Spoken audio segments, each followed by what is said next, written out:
Hello, BookTube. No, it's not another minimalism video. Instead, I'm back in the loo. Yesterday, I did, Daniel at Guilty Feet made a great new tag called Skip to the Loo, where you go to the smallest room in the house and talk about the reading that you do in that room. And I did that, and I had a great time. It was a great deal of fun. I hope that a lot of other people take me to their loo.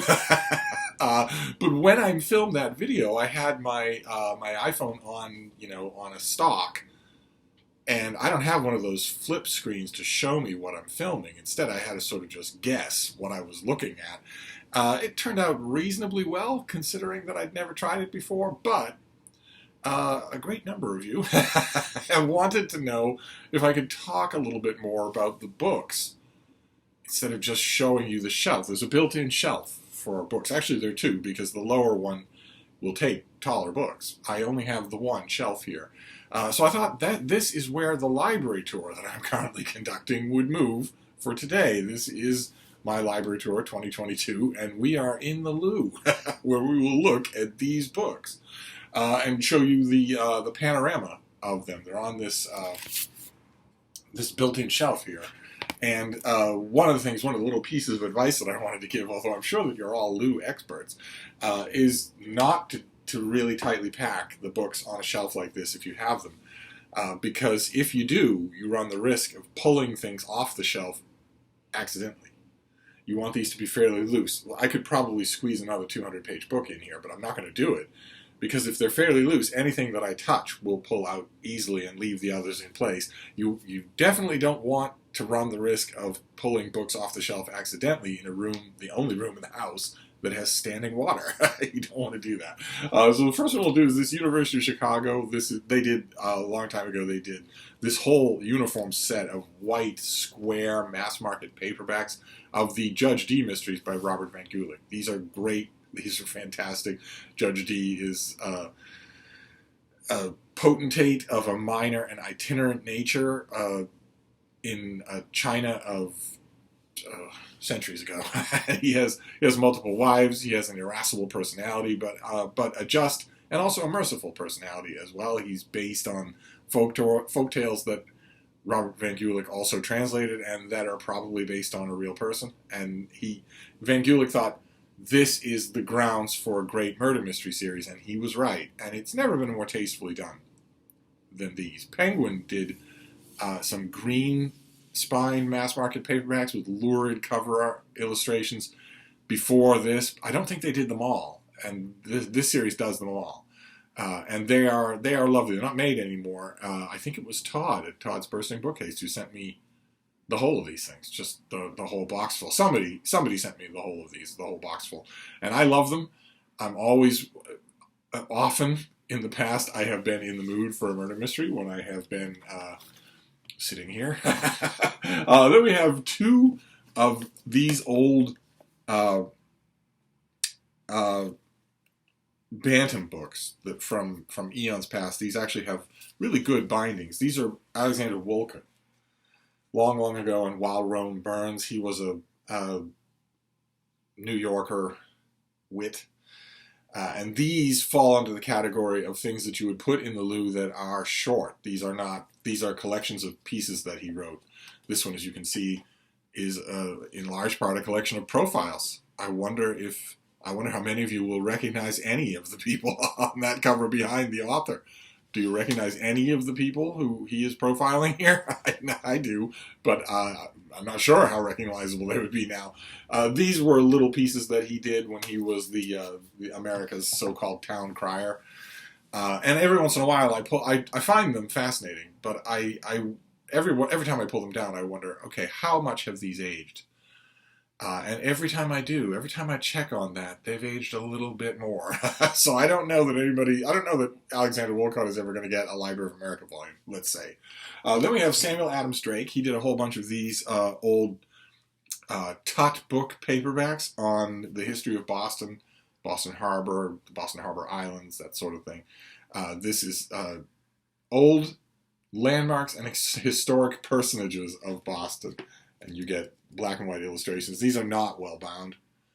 This just happens to be a double. All the things here are doubles. Otherwise, I wouldn't risk them in here.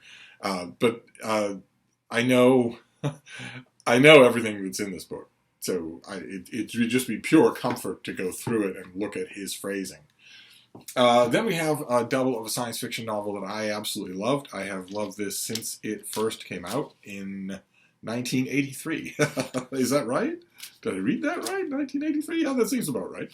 This is Startide Rising by David Brin, which is on this newer paperback. I mean, not new. The paperback is still 40 years old, but I don't think Startide Rising is in print at the moment. No idea why that would be. I don't think much of David Brin is in print right now. When I first read this, it had this full color artwork, but it didn't have an uplift novel. It wasn't being billed as part of a series. It certainly didn't have any mention of the fact that it had won the Hugo and Nebula Awards, because it hadn't won them yet. I grabbed it just because I was intrigued by the cover, that metallic gray ocean, dolphins in exoskeletons, that sort of thing, and read it and loved it. Absolutely loved it. Set in a future time when a group of alien races have agreed to admit Earth into their midst, largely on the basis of a few yardsticks of what matters for you to be a so-called client race. And one of those is that you have to uplift less fortunate species in your own biome, on your own world, or in your own home system. Humanity has done this with chimpanzees and with dolphins and a couple of disastrous experiments with other species. But just before this book opens, mankind, in the form of a little spaceship named Streaker, has made an archaeological discovery that could overturn the settled mythology of the entire intergalactic community to which humanity has relatively only recently been admitted. And there are a whole bunch of galactics that don't want that made known, don't want that, and they don't care how many humans they have to kill to suppress it. And so the crew of this spaceship, humans, one chimp, and a crew of dolphins, has to flee, just blindly flee, and they end up on a planet that has acidic, metallic oceans that will eventually kill them. They won't kill them right away, and the planet has secrets of its own that it's hiding that are also telling towards the history of this intergalactic confederation. I absolutely love this book.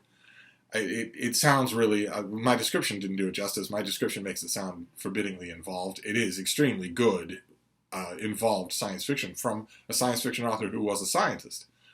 But it's the drama. I almost said human drama, but the main dramas in this, the main dramatic plot lines in here, only one of them is human.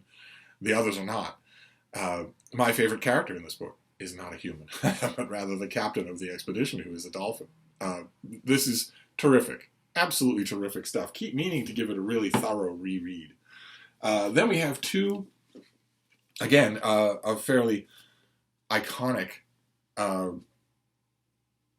mass market presentation. These are Phoebe Atwood-Taylor, who's a mystery writer that I have praised on this channel many, many times. These are A.Z. Mayo mysteries. This is Banbury Bog, and the other one is The Amulet of Guilt. A little bit amateurish in terms of the cover illustrations, but they all look like this. Foul Play Press. They all look like this, just 20 of them on the shelf like that. And I found a gigantic wad of these at the Brattle Bookshop here in Boston. Almost all of them. Maybe I found all of them. And when you see something like that, I don't pick and peck through them. I just grab them all. I just sweep them into my arms and grab them all. And to hell with duplication. And that, sure enough, did happen. I got back and realized that I had duplicates of these too. So into the loo they came. Then this is the one recent mass market. This thing's had a number of mass market prints. This is a mass market of Steve Alton's Meg. That cover shows a Tyrannosaurus Rex being attacked and killed by a gigantic megalodon. and that's what this book is about, believe it or not. This book is about, what have we got here? Oh, goodness gracious. Esplanade Books. Charles Street in Boston on the Esplanade. Wow. Okay, they don't exist anymore. But one of the opening scenes here is this exact scene: a T-Rex that wanders too far out into shallow water and is attacked and killed by a megalodon. Megalodon was an actual kind of shark, and a utterly gigantic thing, and the author finds a way for a megalodon to survive into the present day in this book. And it's not a convincing way or a viable way, but it happens anyway, and what results is just pure fun. Just pure fun. Pure fun of a type that I just can't get enough of. I love the Meg novels. They are the ultimate guilty pleasure about a giant 60-foot killer albino prehistoric shark. Then we have a UK mass market paperback of Darkfire by C.J. Sansom. This is one of the Matthew Shardlake novels set in Tudor England. Matthew Shardlake is a lawyer. He's connected fairly intimately with the household of Catherine Parr, who ends up being Henry VIII's last wife.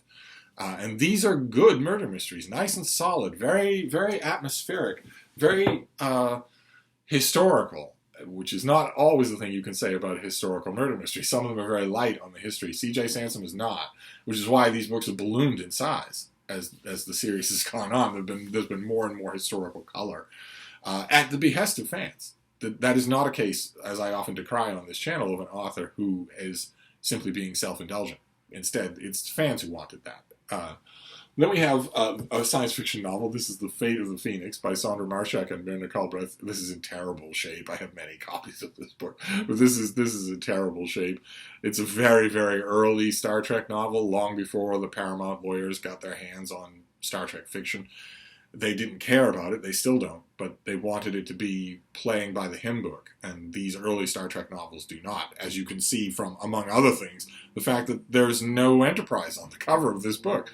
There's no Kirk, there's no Spock, there's no nothing like that. This scene will make perfect sense if you read the predecessor to this book, The Price of the Phoenix. Then you will know exactly what you're looking at there, but you won't otherwise. And there's not much effort made in the course of this book by its two authors to make this comprehensible without the first book. You pretty much have to read the Price of the Phoenix.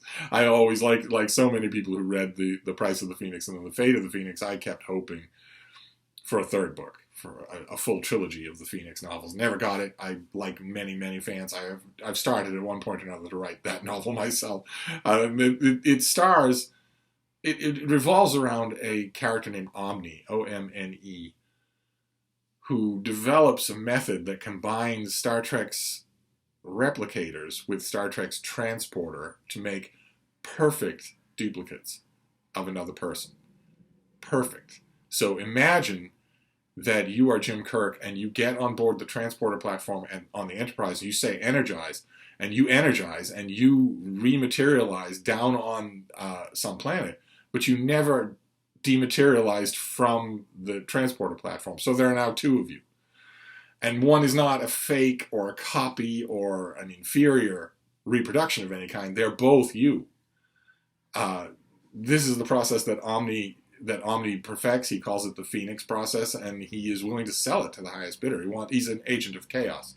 So he doesn't like the fact that the Alpha Quadrant, as we would now call it, is wall-to-wall super empires. The Romulans, there you can see a Romulan bird of prey on the cover. The Klingons, especially the Federation. He doesn't like that fact at all. He wants to disrupt the system.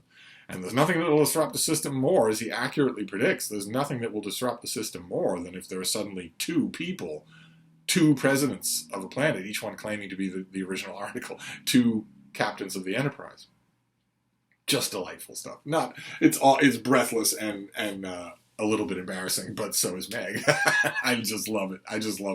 And The Fate of the Phoenix is a good deal longer than The Price of the Phoenix, almost twice as long, with all of the characters, with Kirk and the Romulan commander from the Enterprise incident, and Spock and Omni, and a whole bunch of other characters as well.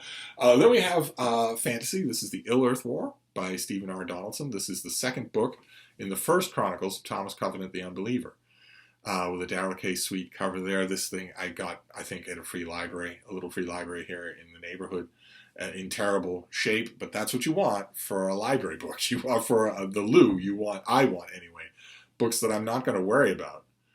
I'm not going to worry about them at all. They're in good enough shape so that I don't feel right throwing them away, but they have still life in them. But I don't have to worry about whether or not they get, chipped or soiled or whatever.